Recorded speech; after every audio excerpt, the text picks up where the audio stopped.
नम आँख के लिए एक नई कंपनी के ऑफिस में शहर के सबसे बड़े बिजनेसमैन का लड़का जाता है, जिसपे शहर की लड़कियां मरती थी। लुक में वह किसी राजकुमार या हीरो से कम नहीं है। आज वह बहुत उदास एक नई कंपनी के ऑफिस में पिछले 3 घंटे से एक मुलाकात के लिए बेचैन बैठा था। हर 15 मिनट में रिसेप्शन पर बैठी लड़की से बार बार पूछ रहा है, क्या सर फ्री हुए, क्या सर फ्री हो गए। जिसकी तनख्वाह उसके ड्राइवर से भी कम थी।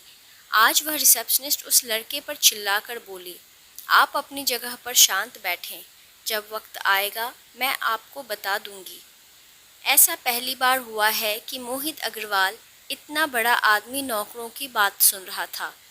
बात कुछ ऐसी थी कि मोहित अग्रवाल की कंपनी दिवालिया होने वाली थी और उसको सारी उम्मीद इस नई कंपनी के मालिक से थी। शायद यह कंपनी का मालिक उसको दिवालिया होने से बचा ले। 3-4 घंटे इंतज़ार के बाद रिसेप्शनिस्ट उससे बोलती है, अब आप मैडम के केबिन में जा सकते हैं। बॉस के केबिन तक जाने से पहले मोहित को यह तो पता चल गया कि इस कंपनी का बॉस कोई लड़का नहीं बल्कि एक लड़की है। केबिन में पहुंचकर मोहित जब बॉस को देखता है तो दंग रह जाता है और कहता है, तुम और इस कंपनी की बॉस हो या हो ही नहीं सकता। जाओ, जाकर बॉस को बुलाओ। क्यों, मैं तुमको बॉस नहीं लगती? और अगर ऐसा है तो तुम जा सकते हो। नहीं नहीं, मैं तो बस पूछ रहा था। रिया, तुमको मेरी हालात का अंदाजा नहीं है, मैं किस हाल में हूँ। तुम अपनी जबान से मेरा नाम मत लो। मैडम कहो मुझे, नहीं तो धक्के मारकर ऑफिस से निकलवा दूंगी। सॉरी मैम, अब ऐसी गलती नहीं होगी, मोहित ने जिल्लत भरी आवाज में बोला।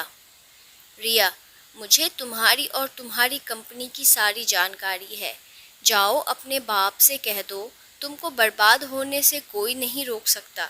जो सब हुआ मैंने ही किया है, यह बदला है मुझे धोखा देने का। कैसा धोखा? मोहित ने नम आंखों से कहा। भूल गए तुम और तुम्हारे बाप ने मुझे कैसे ठोकर मारकर भगाया था। तुम्हारे बाप ने तो मुझे गंदा खून तक कहा था। मेरे पूरे परिवार को आधी रात में घर छोड़कर जाना पड़ा। इतना सब करके तुम भूल गए सब? यह तुम क्या कह रही हो रिया? मैंने तो ऐसा कुछ भी नहीं किया। मैं तो चाहकर भी उस दिन अपना वादा पूरा नहीं कर पाया। मोहित रिया को लेकर गुस्से में अपने घर जाता है और चिल्लाकर अपने पिता को बुलाता है और कहता है, देखो आपने क्या किया। मोहित के पिता की आंखों में भी आंसू आ जाते हैं। इतने दिन बाद मोहित ने उनसे बात की, गुस्से में ही सही।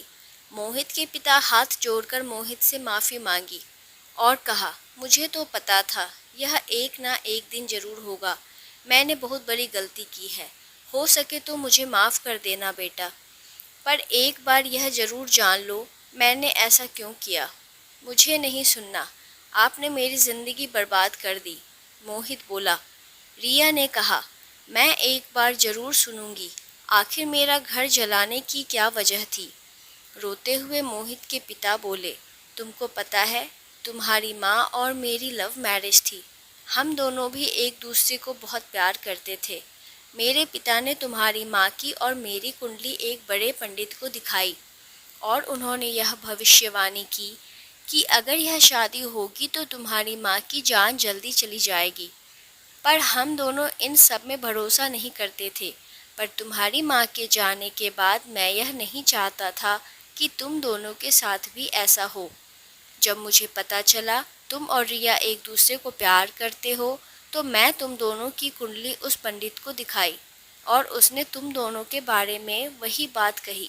जिस दुख से मैं जी रहा हूँ वही तुम लोगों को ना मिले, इसलिए मैंने यह सब किया। पर क्या तुमको पता है रिया कि कंपनी इतनी बड़ी कैसे हो गई? वह अज्ञात डोनर कौन है जिसने तुम्हारी कंपनी में इतना सारा पैसा लगाया है? वह मैं ही हूँ।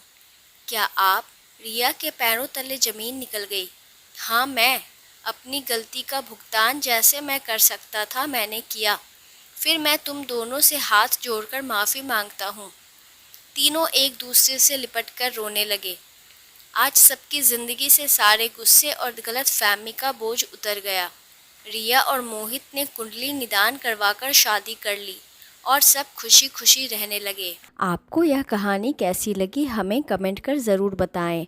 नई कहानियाँ सुनने के लिए हमारे चैनल को सब्सक्राइब करना ना भूलें।